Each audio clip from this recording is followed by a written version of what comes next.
and welcome back to A9 News Kids. This week on the main headlines, we have the great train collision that killed 57 people, the Belarus and China's interest to end the war in Ukraine, and the G20 summit and discussions with India.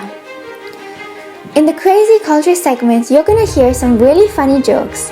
And in the secondary headlines, we are talking about the Argentinian blackouts that have left people with problems, the virus that could have been originated in a lab in China, and the Adani Group that just secured a $1.9 billion deal.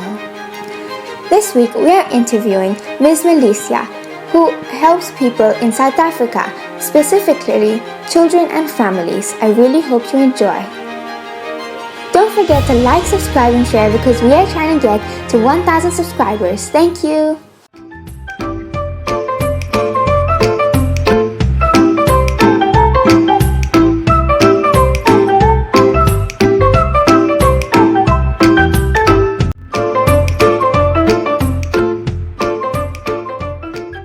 A train carrying about 350 people crashed into another train that was a freight train in Greece, and it killed about 57 people.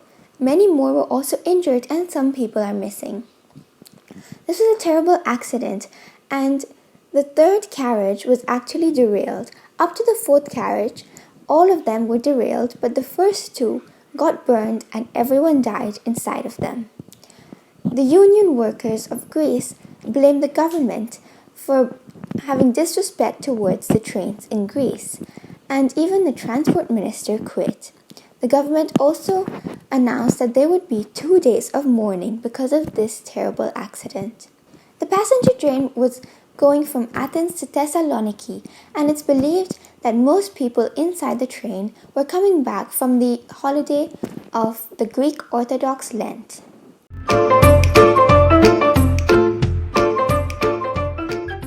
China and Belarus leaders have expressed their greatest interest for ending the Ukraine war peacefully. China just announced a peace plan which calls for national sovereignty, and Belarus is a main ally for Russia. Even though China has tried to remain neutral, it seems as they are helping Russia, and that's not going very well with the world. Although the Ukrainian President Volodymyr Zelensky announced that he agreed with some parts of China's plan and called for a meeting with Xi Jinping. The Belarusian leader also visited Beijing to have a meeting with the Chinese leader, Xi Jinping. And the US Secretary of State is also going to be visiting some states in Asia so that they can figure out a good way to end the war.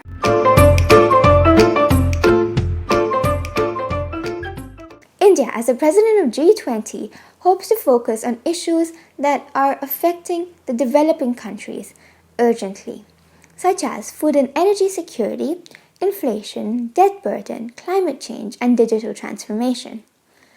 But any broader agreements will depend on the war in Ukraine, with China and Russia declining to accept parts in a closing statement that deplores Russia's aggression. Although the leaders have decided that they will be able to tackle the smaller issues, what they call the lower hanging fruit. But India is going to have to think of some solutions so that everyone is happy and everything is compromised, although that won't be easy. Everybody, this week we're going to be talking about jokes for the fun culture segment. I hope you enjoy. Why don't scientists trust atoms? Because they make up everything. How do you organize a space party? You plan it. Why did the Scarecrow win an award? Because he was outstanding in his field. Why do we tell actors to break a leg? Because every play has a cast. Why did the math book look so sad? Because it had so many problems. Why did the bicycle fall over? Because it was too tired. Why did the chicken cross the playground? To get to the other slide. I really hope you enjoyed these fun jokes. Hello, and this week, for the Prayer Jokery segment, we're interviewing Ms. Melissa. She is a social worker and she helps children and families in South Africa but is currently studying in Denmark. I really hope you enjoy and learn something new from her.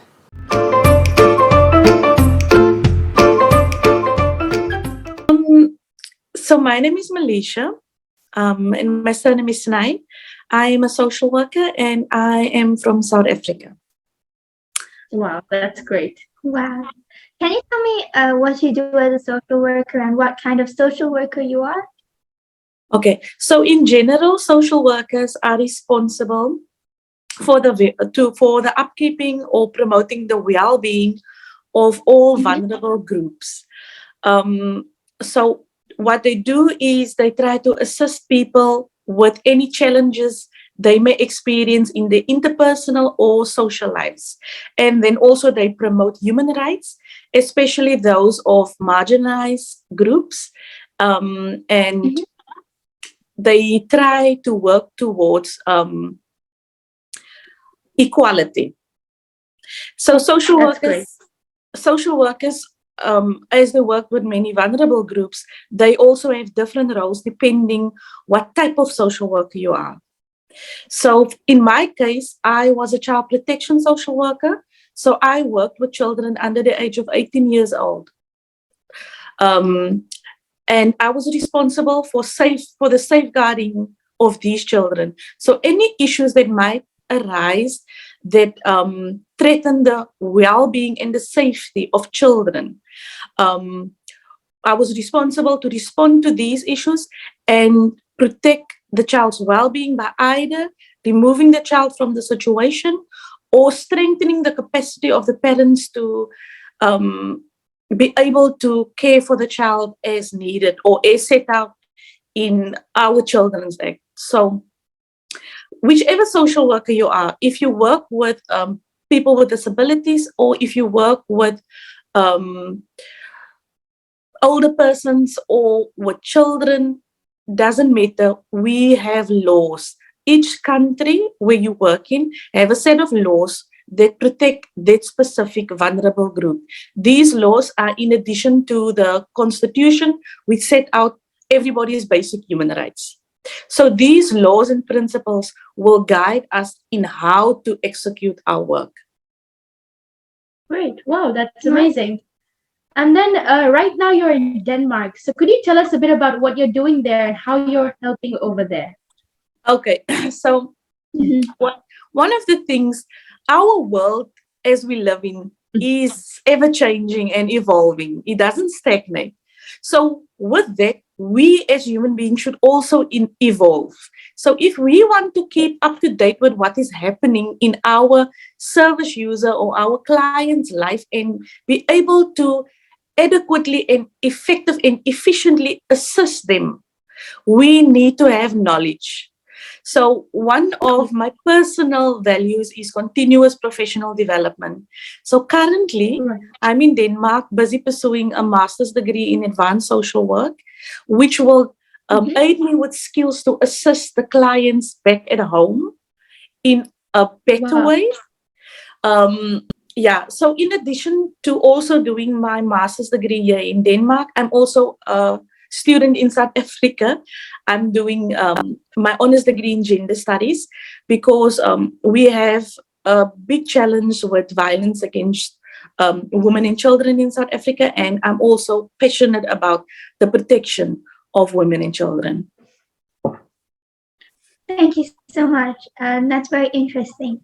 And what do you enjoy the most about what you do? Sometimes the victories are very small. The thing about what we do is it takes time to earn people's respect and trust. And we are in the business of relationships because we work what is inside here when we work with our clients.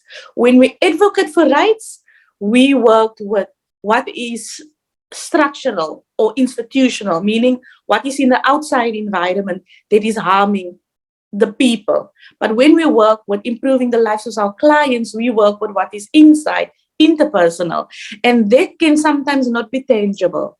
So it takes time to really see where there is change, positive change and improvement taking place. But it requires you to be non-judgmental, and it requires you to be patient, and it requires you to have hope in your client and believe that they are capable of improving. And it requires you not to be prescriptive on what you want to see, but be in the process with a client. So for me, small victories, when I see where a person had anger issues are able to address a situation in a calm manner, when I see when a parent is able to improve their parenting skills, when I see a person is able to pick themselves up and agree, I need to go to rehabilitation to improve my life so that I can be a whole mother, so I can be present in my house and I can be present for my family. For me, those are victories. And that's what I Wow. enjoy. I enjoy seeing the resilience of people. You know, sometimes we do not know how strong we are and what strengths we possess until we are challenged by life, or until we have someone who truly believes that we are capable, we are able, and we are worthy. Wow, that's great. Thank That's you. amazing. Wow, yeah. And finally, could you give us your advice to kids and young people? My advice for young people would be, as a child also growing up in a rural area in challenging circumstances, I know how it feels to feel hopeless or to be in a situation where you feel like there's no possible way for me to reach my dreams and goals. So most of the times when life challenges children, they do not dream at all because they feel like it's a foolish waste of time. But dreaming is so impossible. So important, not impossible. So I would give the advice to young people is to never ever stop dreaming, never ever stop being curious, never ever stop helping others, never ever stop reading, and never ever stop um, trying. Don't ever give up. Even if you are in a situation that you feel like you cannot overcome, there's nothing in this world that is too big that you cannot overcome. I used to say to my clients every morning when you open up your eyes is a new opportunity, a new day that will bring new opportunities for you to improve yourself. So be curious, read, reach out, get a role model, a positive role model in your community, and try something new. Even if others don't approve of what you're doing, even if you seem a little bit crazy to others, it's fine. Use your imagination. Yeah. And there's a beautiful place for each of us under the sun. You just need to be patient, and you just need to allow yourself. Sometimes we are so afraid to feel what we feel. But I've learned in life that it's okay to allow. Be present in your feelings, be present in the space that you are, be appreciative of the small things because that will teach you generosity. Make yourself a gratitude diary, even if you do not have a lot of things that you feel you could be grateful for. But there is small things. I'm grateful that I woke up this morning. I'm grateful that I have a school to attend to. So what can I do here? I can do my best in school because this ultimately will be my ticket out of where I am. Education is a ticket out of any challenging situation. Thank you. Thank you so much. I think what you said and your advice was very powerful. Thank you so much. It's a pleasure. And thank you too. Thank you for your time. And best of luck. I love what you are doing. Don't stop. Thank you so much for your time today and your lovely words. It was really nice speaking to you, and we wish you all the best for your next chapter in your master's, and as well as more social work. That is, I'm sure, a lot to come. So, good luck. Good luck and thank you so much. Have a Thank wonderful you. day. Thank you. You Bye. too. Thank you so Bye-bye. much. Bye.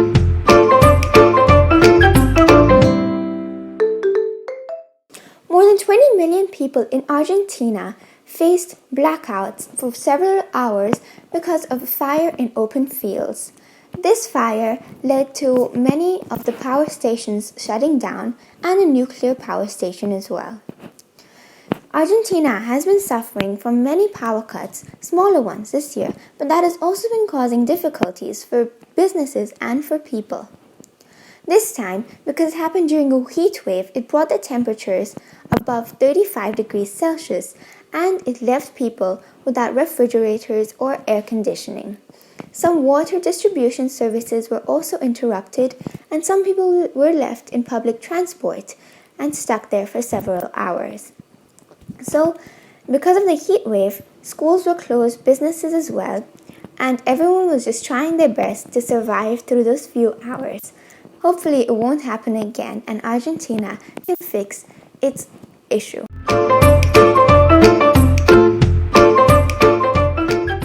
The FBI Director Christopher Wray announced publicly that the Bureau believes the COVID-19 virus originated from a government-controlled lab in China. Although they said this, many scientists have pointed out that there is no evidence supporting their conclusion, and many other US agencies have drawn different conclusions out of the same case. Also, the FBI announced this after keeping the case private for a very long time, and this comes just after the US ambassador to China asked China to be more honest about the origins of the virus. China replied by saying that the West was using political manipulation. In 2021, the WHO announced that it's very unlikely that it started in a lab, but now they have asked for a new inquiry.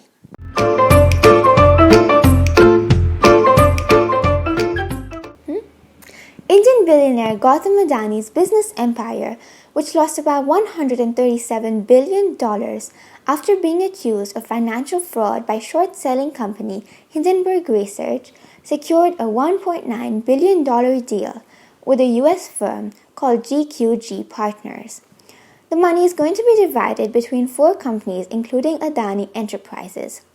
Since the allegations, Adani Group has refused any wrongdoing, and that has led the Indian Supreme Court to lead a separate investigation to find out if these claims were true.